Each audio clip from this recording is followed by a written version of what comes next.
Alemania en el cuarto año después de la guerra, entre escombros y nuevos comienzos, y ante decisiones dramáticas. Irgendwo, irgendwann fängt ein kleines Märchen an.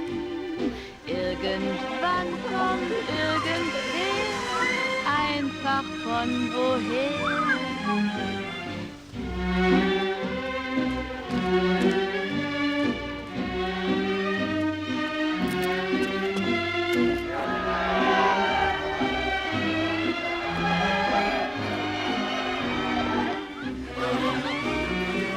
Irgendwann, irgendwie wirst du glücklich wie noch nie. Irgendwie und irgendwann fängt auch die große Liebe an.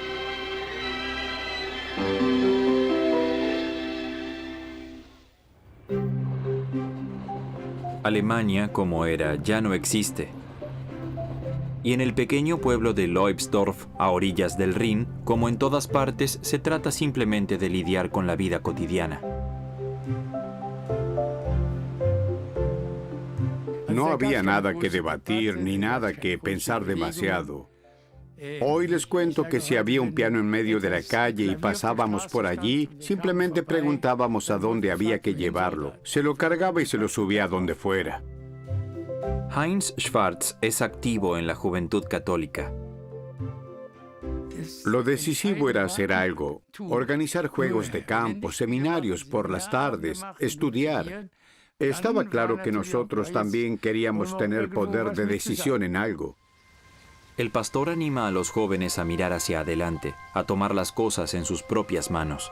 Heinz Schwarz ya ha tenido experiencias con la política, malas experiencias, como un niño de las juventudes hitlerianas, como millones de otros jóvenes también. La primera pregunta para mí y para mi generación no fueron los nazis, sino ¿qué podemos comer? ¿Tenemos un techo sobre nuestras cabezas? ¿Cómo enfrentamos la vida cotidiana? Eso era lo primordial, y se mantuvo también como tema principal en el debate político por un tiempo. A principios de 1949, otro joven de las antiguas juventudes hitlerianas regresa en tren a Alemania del cautiverio soviético. Los soviéticos lo han inspirado para una nueva visión del mundo. Hans Modrow ha perdido su hogar en Pomerania. Su familia está destrozada, pero él tiene un deseo ardiente. Quieres enderezar las cosas y compensar, porque pasé mi cautiverio en la Unión Soviética, en la zona de Moscú, donde habían cambiado los frentes. Y vi literalmente la palabra tierra quemada. Así que corté madera en el bosque para que se puedan construir casas nuevas. Su hermano vive en Hamburgo, pero él va al sector soviético de Berlín. Aquí quiere ayudar a construir una nueva sociedad. Entendí que eso no debía repetirse. Había experimentado la guerra y el fascismo. Eso no es vida. Por eso estaba tan claro para mí que quería una nueva Alemania. Pero la idea de cómo podría llegar a concretarse no estaba clara en absoluto. Primavera en Múnich. La estatua gigante de Baviera mira sobre el amplio campo de Theresienwiese. En el fondo, la Frontierke. Y en primer plano, el Prado del Festival, que este año vuelve a llevar su nombre con cierta razón.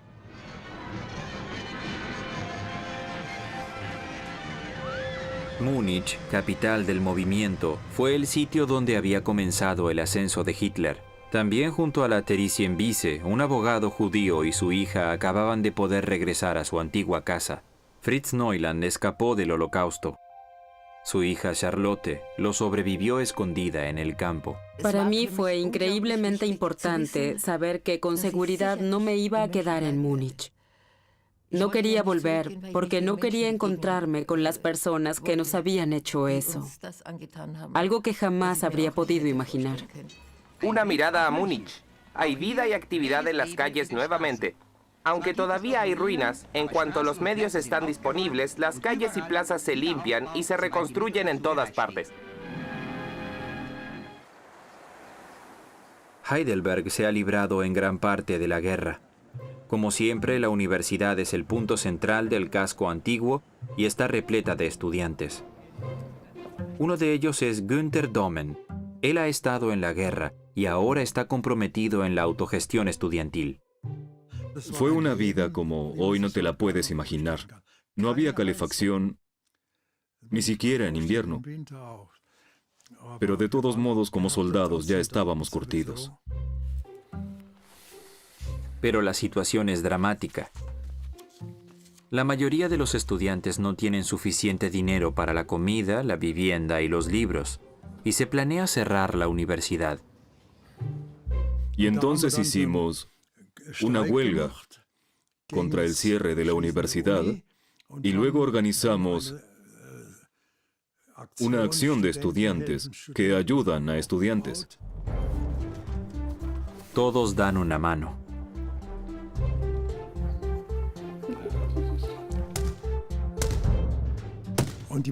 Y la población ayudaba a sus estudiantes con las mesas gratis. Siempre ofrecían mesas donde se les permitía comer gratis. Había una gran solidaridad.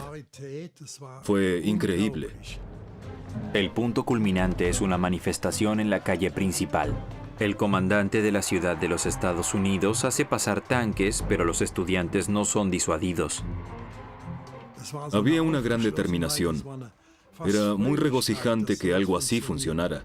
Y esa era la democracia que teníamos en mente, la que amábamos y por la que nos comprometíamos. En la primavera de 1949, Alemania es un país dividido. Dividido por la mitad, en este y oeste. Eso se siente especialmente en el río Elba. Durante 2 horas de la tarde del domingo, las autoridades de ambos lados de la frontera interalemana se olvidan de las leyes. Hay un feliz reencuentro, novedades familiares y a veces incluso también alguna broma sobre la frontera. En 1945, las 4 potencias victoriosas habían dividido a Alemania en zonas de ocupación: la norteamericana, la británica y la francesa en el oeste y la soviética en el este, y Berlín en el medio de la zona soviética igualmente dividida. El éxito de Carnaval de 1949 es la canción de Trisonesia, el himno no oficial de las 3 zonas occidentales que ahora trabajaban en estrecha colaboración. Los vencedores nunca han podido ponerse de acuerdo sobre una política común en toda Alemania. Ahora las potencias occidentales envían a los trisonesianos en su camino hacia su propio estado occidental separado. Desde el verano de 1948, los soviéticos bloquean la parte oeste de Berlín. Aquí, como en Occidente, se introduce el marco alemán en contra de la explícita voluntad de la Unión Soviética. Berlín Occidental bloqueada se convierte en la ciudad principal de la Guerra Fría. Gente del mundo, pueblos de Norteamérica, de Inglaterra, de Francia, miren a esta ciudad. El suministro aéreo de Berlín Occidental se convierte en un éxito político de relaciones públicas para los estadounidenses y los británicos. El puente aéreo sienta aquí y en Alemania Occidental la base emocional para una inclinación hacia el oeste. Mientras el tráfico aéreo desde Alemania Occidental a Berlín se expande cada vez más, la policía del sector oriental restringe más y más el tráfico dentro de la ciudad. Construye barricadas en la frontera del sector. Cuando regresé en el 49 y vi las tasas de cambio, me quedó completamente claro: Occidente es más fuerte y quiere demostrar su poder con este tipo de cambio. Y los soviéticos no pueden jugar a esta altura. Ahí son los perdedores. Y por eso han puesto la presión. Hans Modrow, que ya era miembro de la organización juvenil FDJ, ahora se une oficialmente al SED, el Partido Socialista Unificado. Pero primero quiere conocer la vida. Como cerrajero profesional, es enviado a la fábrica de locomotoras en el suburbio berlinés de Hennigsdorf. En la fábrica de locomotoras debe promover el nuevo sistema, pero en todas partes se ven los rastros de la guerra y de la era nazi. Así que estaba nuevamente como cerrajero, en este caso en Leu, en Ennisdorf, donde en el 49 las locomotoras que estaban para arreglar aún tenían ruedas para la guerra. Parte de la cuadrilla eran berlineses occidentales. Y a mí, desde que tuve mis primeras tareas, me llamaban el ruso, porque todos lo habían notado y decían, él siempre discute. Si aquí hablamos contra los rusos, él siempre se pone de parte de ellos. No le resulta fácil, pero se mantiene firme. Soy un alemán, al igual que ustedes, con una idea diferente acerca del mundo. Pero una cosa está clara, todos somos alemanes. Las primeras nuevas locomotoras de la producción de posguerra abandonan la planta de Hennigsdorf. Un comienzo prometedor para el nuevo año, el primer año de nuestro plan de 2 años. La reconstrucción es lo más importante en el este y en el oeste. Reconstrucción de viviendas, economía, rutas de tráfico. Y la reconstrucción de un estado, o tal vez 2 estados. En el este y el oeste se hace política. Los jóvenes todavía educados por el régimen nazi deben desempeñar un papel activo. Pero la política y los partidos tienen una mala imagen y nadie quiere tener nada más que ver con ellos. Un estado de ánimo no puede ser peor que el sentimiento antipartidista después del final de la Segunda Guerra Mundial. El NSDAP tenía millones de miembros. No sé cuántos miembros había en sus organizaciones. Había alguien en todas las familias y de pronto todo estaba mal y todo fue criticado y con razón. Pero a menudo me decían, ¿cómo puedes volver a ese partido? Desde el otoño de 1948, los políticos de los parlamentos de las zonas del oeste se reúnen en la Academia Pedagógica de Bonn. Por encargo de las potencias ocupantes, elaboran una constitución democrática para el incipiente Estado occidental. Era como, bueno, los que están allá arriba, el establishment, y lo que el nuevo establishment hace ahora, esperemos y veamos. Estamos cansados de ellos. A la gente no le interesaba mucho. Era un pueblo derrotado. No pensaron que iban a poder levantar cabeza nuevamente de algún modo. No les importaba ni la ley, ni aquella ley. Lejos del debate público, 61 hombres y 4 mujeres discuten el futuro en el Consejo Parlamentario.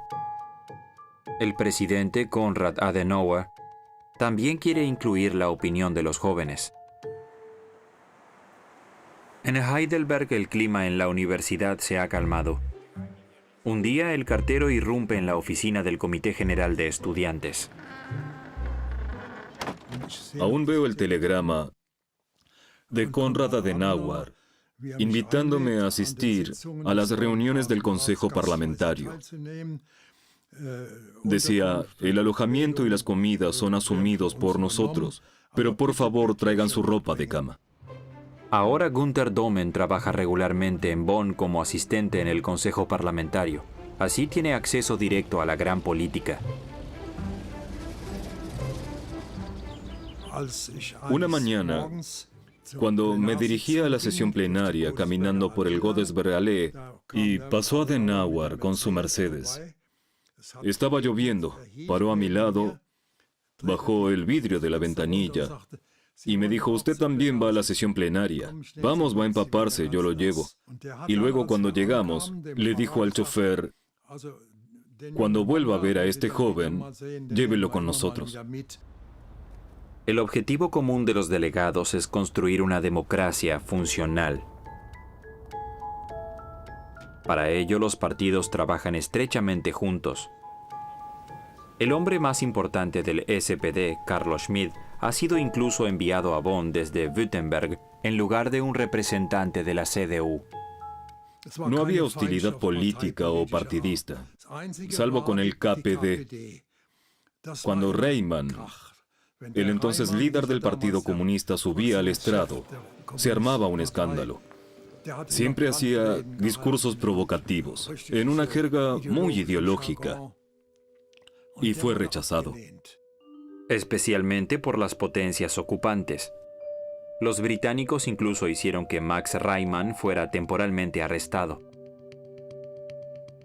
Existía un fuerte miedo al comunismo, al este, especialmente entre las muchas personas que habían venido del este.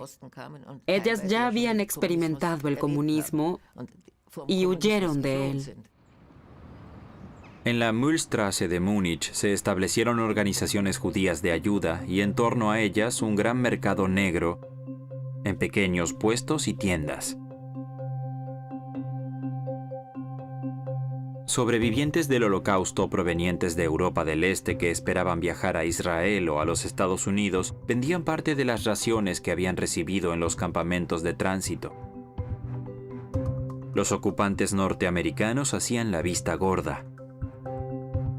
Era una vida judía muy activa, casi una little town, diría yo, con restaurantes y sinagogas. Era como un pueblo judío con, por supuesto también, muchos pequeños puestos donde la gente negociaba. Y mucha gente, no solo judíos, venían a comprar algo que de otra manera no conseguían. Eso le hizo bien a la gente, que de este modo tenía la posibilidad de ganar algo. Irgendwo, irgendwann fängt ein kleines Märchen an. Irgendwann kommt irgendwer, einfach von woher. A pesar de que en 1949 la vida en las zonas occidentales sigue siendo dura, la gente quiere volver a divertirse. Pero el pasado todavía está muy cerca en todas partes.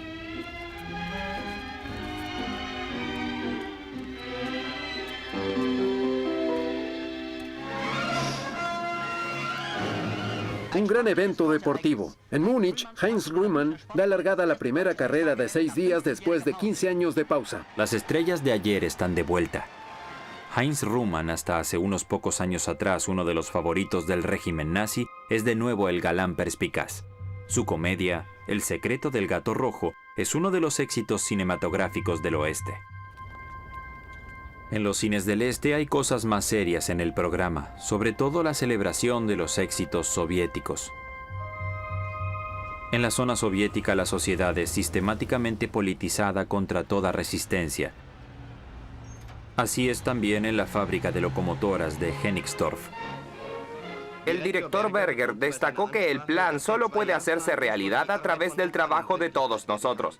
Todas las fuerzas constructivas están en el proceso de establecer una vida nueva y mejor a través de la planificación de su propio trabajo. La organización en la Asociación Juventud Libre Alemana no tenía más del 20% en la empresa. Allí estábamos nosotros también, la parte organizada de los jóvenes. Pero como no éramos mayoría, tampoco marchábamos cantando canciones de construcción. En el Consejo Parlamentario de Bonn, el estudiante Günther Domen es testigo directo de cómo se hace la política, y su aporte es requerido. Lo emocionante eran los almuerzos juntos. Allí se escuchaba mucho de lo que no se escuchaba en las sesiones oficiales. Entonces vino Adenauer, se sentó en mi misma mesa y de pronto me preguntó qué estaba pasando con los estudiantes, que eran tan apolíticos, pero al mismo tiempo tan activistas. Le expliqué un poco y luego dijo, ¿podemos hablar un poco más extensamente sobre eso? Adenauer invita al estudiante a su casa en Rundorf, al otro lado del Rin. Hay una buena comida y una botella de vino. Y luego al final dijo, ¿puede simplemente anotar lo que me ha dicho y traérmelo lo antes posible mañana a la oficina? Y eso fue entonces la base para un discurso que pronunció en breve. El 13 de octubre de 1948, Adolf Hennecke trabajó en su turno. Al final del mismo, En vez del estándar de 6.3, Adolf Hennecke extrajo 24.4 metros cúbicos de carbón. El SED quiere usar el movimiento activista para impulsar la economía en el este. El minero Hennecke se convierte en el gran héroe de la propaganda. Nosotros también queríamos un Hennecke y éramos activistas jóvenes. Yo también me esmeraba por trabajar bien en mi taller, para encontrar reconocimiento, y no era el SED el que lo decidía. Había que esforzarse para que los demás lo aceptaran y dijeran: es realmente un compañero, él pertenece aquí, es uno de los nuestros. Pero cuando se trata de política, al joven activista y a sus colegas a menudo les resulta difícil ponerse de acuerdo.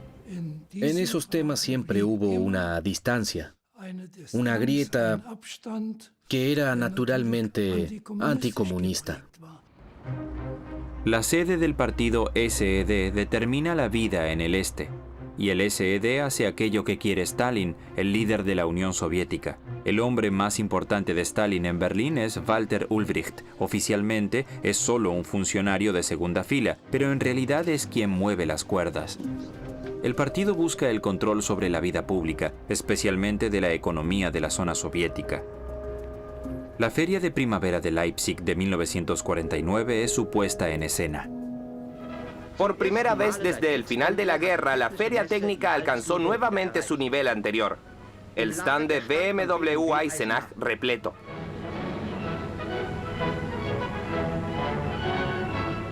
El BMW deportivo de 2 litros de 80 HP, un sueño en azul. Y el auto deportivo de 130 HP para espíritus aún más rápidos, con 3 carburadores. Una delegación de la fábrica de locomotoras de Hennigsdorf también viaja a esta feria, seleccionada según criterios políticos. Y en la dirección del partido siempre estuvo el debate. ¿Llevamos a este o a aquel? ¿Hablará a favor nuestro o en contra? Durante un año, el SED intenta contrarrestar el creciente alejamiento entre el este y el oeste con una gran campaña por la unidad y la paz justa. Se supone que el Congreso del Pueblo en el Admiralspalast de Berlín representa a todos los alemanes, pero en realidad se manipula su composición, y en todo lo que el este exige, en el fondo es Stalin quien sigue siendo el hombre decisivo. Dennos nuestra unidad. Dennos una paz justa.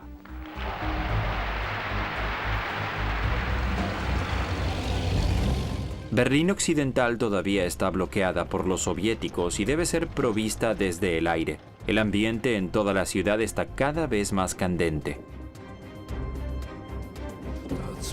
Íbamos a Berlín Occidental y cantábamos "Ami Go Home". Entonces nos perseguían, pero nosotros estábamos convencidos de que aquellos que a nuestros cánticos de "Ami Go Home" en la estación de tren nos perseguían, eran quienes generaban la grieta, los que nos querían separar. En el cuartel general de los Estados Unidos en Frankfurt, hace mucho tiempo que se han despedido de la idea de una Alemania unificada. Los aliados occidentales quieren la fundación del Estado occidental en sus términos. Para los políticos alemanes no es una tarea fácil. Después de meses de negociaciones, el Consejo Parlamentario finalmente llega a un acuerdo completo en Frankfurt sobre la ley fundamental de la futura Constitución de Alemania Occidental. Todas estas idas y vueltas con los gobiernos militares. En las sesiones oficiales, esto fue discutido con un velo, quizá con sugerencias, pero no abiertamente. Primero, porque no querían que le quede demasiado claro a la población, para que no crean que el hecho de haber trasladado la capital a Bonn era algo definitivo. Y, en segundo lugar, tampoco querían hacerles el favor a las potencias ocupantes de darle tanta importancia al asunto. Los alemanes aún dependen de sus ocupantes, pero el presidente del Consejo Parlamentario sigue pensando. Adenauer dijo: hagamos concesiones con ellos y seamos seguros e independientes de este permanente proceso de aprobación de las fuerzas ocupantes. Él lo sabía exactamente. Si no lo hacemos con Occidente, los ingleses, los franceses o los norteamericanos, entonces no tenemos ninguna chance. La única forma de que Alemania vuelva a tener una posibilidad es haciendo concesiones con Occidente. Para mí, Adenauer era el hombre de los norteamericanos. Y por lo tanto pertenecía a la política estadounidense. Una oficina postal independiente maneja el afluente de entrada diaria. Muchas de las cartas tratan sobre la cuestión de cómo debería ser la bandera del nuevo Estado alemán. Aquí está el diseño de una niña de 13 años. Un comité de banderas asesora sobre las distintas propuestas. Un Estado federal. Ese es el deseo de los aliados para que el poder central no se vuelva demasiado fuerte. Eso no le gusta a todos los delegados, pero sobre todo los oprime algo más. Muchos diputados se preguntaban si era correcto lo que estábamos haciendo. Tenían dudas, porque básicamente estábamos consolidando la división de Alemania al hacer una constitución solo para una parte del Estado. La Ley Fundamental, no la Constitución, es el nombre del documento que se adoptará finalmente el 8 de mayo de 1949, exactamente 4 años después del final de la guerra. Es una construcción complicada de, se cree, carácter provisorio. Los votos en contra provienen solo de los comunistas y de la CSU. Señoras y señores, con 53 votos a favor y 12 en contra, la ley fundamental ha sido adoptada. Las relaciones entre el este y el oeste comienzan a moverse. El 11 de mayo de 1949, 3 minutos antes de la medianoche en la frontera de la zona entre Gran Bretaña y la Unión Soviética, todo está preparado para el momento en que se levanta el bloqueo. Con la aprobación de la ley fundamental, los soviéticos han puesto fin al bloqueo de Berlín. La división de Alemania ahora parece ser inevitable.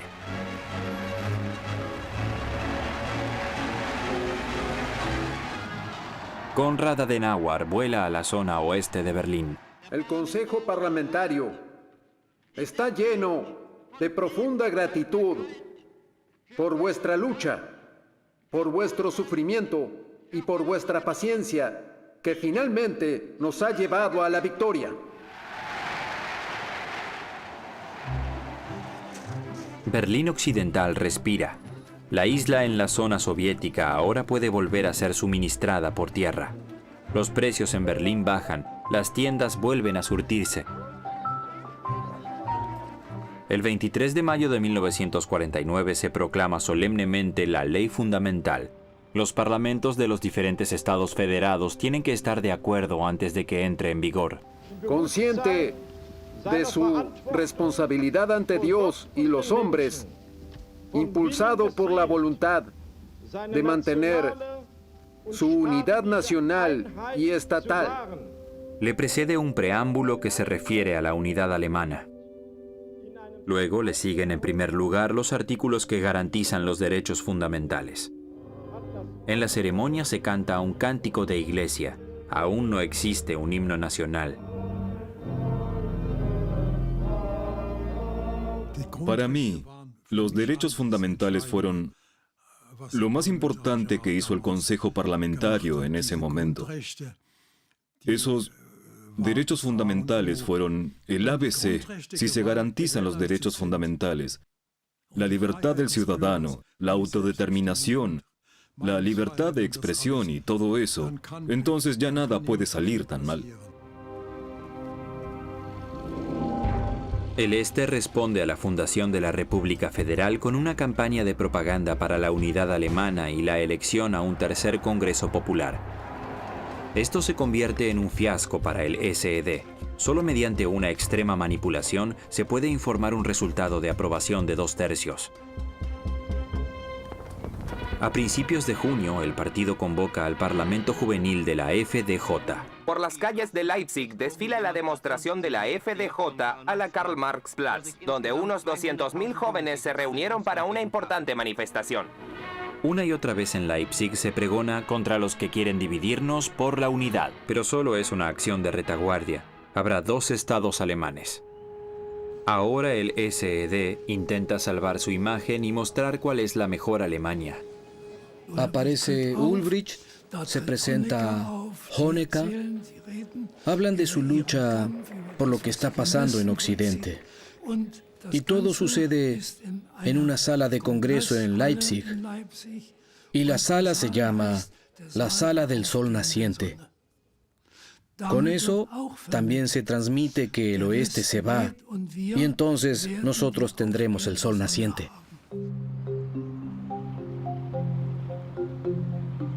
En Leubsdorf, a pocos kilómetros de Bonn, Heinz Schwarz, el aprendiz de apenas 20 años, se ha convertido en un político de carrera. Como secretario de distrito de la CDU, debe organizar eventos y hacerse cargo de las contribuciones de los miembros. Tenía una pequeña motocicleta que para que arrancase siempre tenía que correr y darle envión. Con ella conducía por el distrito para asegurarme de cobrar mi salario. Eso también tenía la ventaja de que si el dinero no llegaba para el mes, al menos conocía a la gente y hablaba con ellos. Pronto la oficina de la CDU también tiene un automóvil con el cual ahora Heinz Schwarz se traslada a la campaña electoral del Bundestag. Y si el candidato anunciado llega tarde, él también pronuncia el discurso. Un lugar católico. Reunión el domingo por la mañana después de misa. Por supuesto, iban a la iglesia y luego a un salón de 125 o 130 lugares, completamente lleno. No se podía ver nada. Todos estaban fumando. Ninguna mujer, pero todos presentes. ¿Pueden hacer silencio? El joven quiere hablar. Entonces di mi discurso de 50 minutos y se dijo, ahora habrá discusión. ¿Alguien quiere agregar algo? El domingo votamos todos a la CDU, el 80%.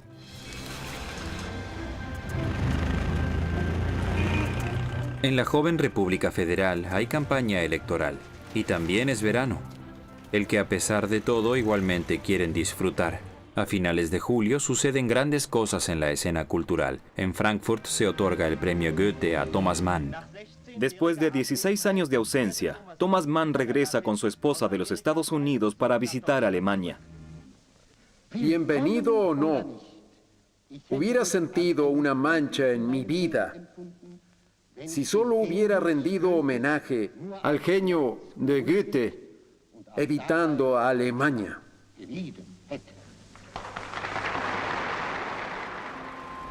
Pero también aquí se pone de manifiesto la sombra de la separación entre el este y el oeste. Hay dos premios Goethe en 1949.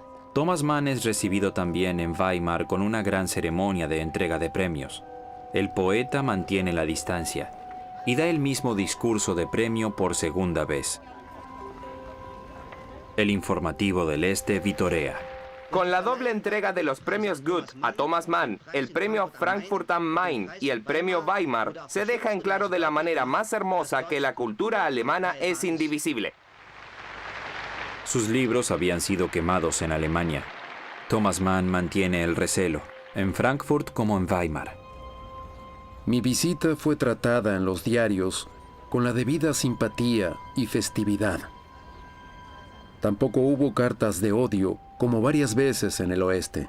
Solo una avalancha de telegramas de bienvenida y felicitaciones de sindicatos, asociaciones juveniles, organizaciones políticas y culturales.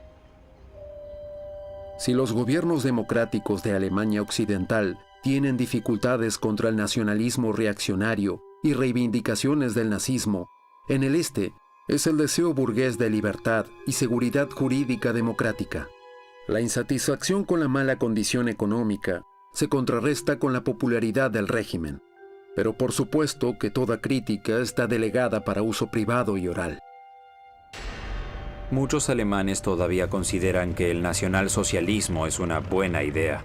En Múnich, los lugares de culto de los nazis han sido destruidos, pero cuando el Süddeutsche Zeitung discute la cuestión judía, las reacciones son aterradoras. Váyanse a América. Pero allí tampoco los necesitan, ya tienen suficiente de esos chupasangres. El antisemitismo nunca murió. Él nunca murió. La reacción a la publicación. Una manifestación indignada de refugiados judíos en la Mühlstraße. La policía antidisturbios de Múnich reacciona rápidamente de modo violento. Los sobrevivientes del Holocausto se sienten de pronto como si estuvieran nuevamente entre los nazis. Solo con dificultad, la policía militar estadounidense puede calmar la situación. En Bonn se preparan para la primera elección general. Estos son los sonidos de los cuales todo Bonn se hace eco. Solo hay una gran obra en construcción con el proyecto central de Casa del Parlamento. Bajo una gran presión de tiempo, la Academia Pedagógica se ampliará para convertirse en la sede del Parlamento. La pequeña ciudad en el Rin es ahora oficialmente capital. Konrad Adenauer vive justo al otro lado del Rin. Alemania Occidental eligió su primer parlamento. Si bien los días previos al 14 de agosto todavía estaban marcados por feroces luchas de propaganda, el día de las elecciones transcurrió tranquilo incluso en las 3 zonas occidentales. ¿El resultado? La CDU obtiene el 31%, 2 puntos por arriba del SPD. En la primera sesión parlamentaria, el 7 de septiembre de 1949, 11 partidos entran en el Parlamento. Los gobernadores militares aliados acompañan la ceremonia. Ahora la ley fundamental cobra vida.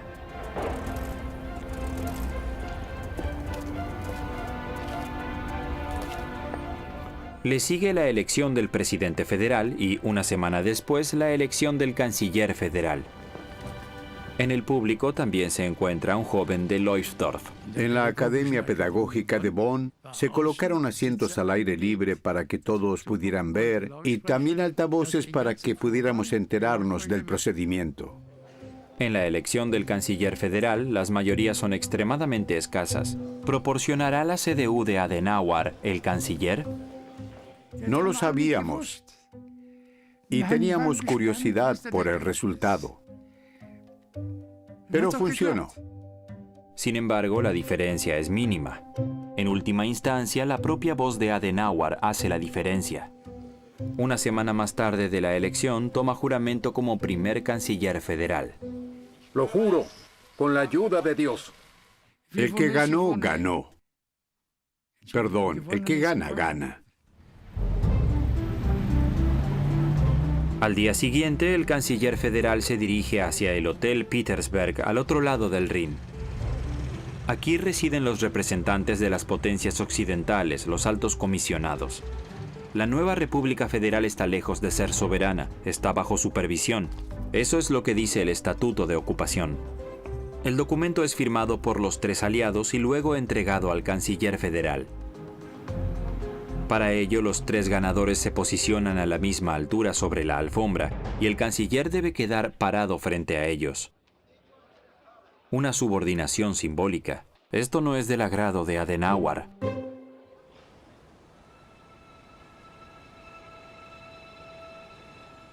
Los parlamentarios de Bonn discuten y los altos comisionados que crearon esta fachada dictan la política de Alemania Occidental.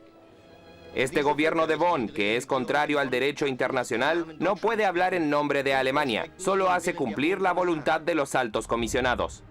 Ahora es el turno de Berlín. El 7 de octubre de 1949 se reúne en el antiguo Ministerio de Aviación del Reich el Consejo Popular, un subcomité del Congreso Popular, y se declara como Parlamento provisional. La Cámara Popular promulgó por unanimidad la Constitución de la República Democrática Alemana, asimismo como la ley sobre la formación del gobierno provisional. Otto Grotewohl se convierte en primer ministro, pero el hombre fuerte es Walter Ulbricht, el hombre de Moscú. En la misma sala en la que la Alemania de Hitler capitulara, la RDA se declara soberana. Nos proponemos una decidida lucha contra el espíritu del fascismo y el militarismo, los que han llevado a la gente a 2 guerras mundiales. El gobernador militar soviético está de acuerdo. El gobierno soviético ha intentado constantemente evitar la división de Alemania que siempre profundizó el gobierno títere de Bonn. El gobierno soviético reconoce como legítimos los esfuerzos de las fuerzas democráticas alemanas para tomar la restauración de la unidad alemana en sus propias manos. El SED controla a la RDA desde el principio. Una lista unificada y el sistema bloque hacen que los otros partidos sean superfluos. El líder del SED, Wilhelm Pieck, Es elegido presidente por unanimidad. La delegada más joven, Margot Feist, más tarde Honecker, lo felicita. En la noche de la elección, Erich Honecker, el jefe de la FDJ, organiza un gigantesco desfile con decenas de miles de jóvenes. Recientemente exigían la unidad, ahora celebran su propio estado. El mensaje del generalísimo Stalin fue un importantísimo acto de reconocimiento internacional y culminó con la siguiente oración. La fundación de la República Democrática Alemana amante de la paz marca un punto de inflexión en la historia europea. Sabía que cuando se llegase a un conflicto, mi hermano estaba en el oeste y yo en el este. Esta división cercena a familias. Y ese era también el sentimiento que yo tenía. Ese era el problema para nosotros. ¿Cómo será el futuro?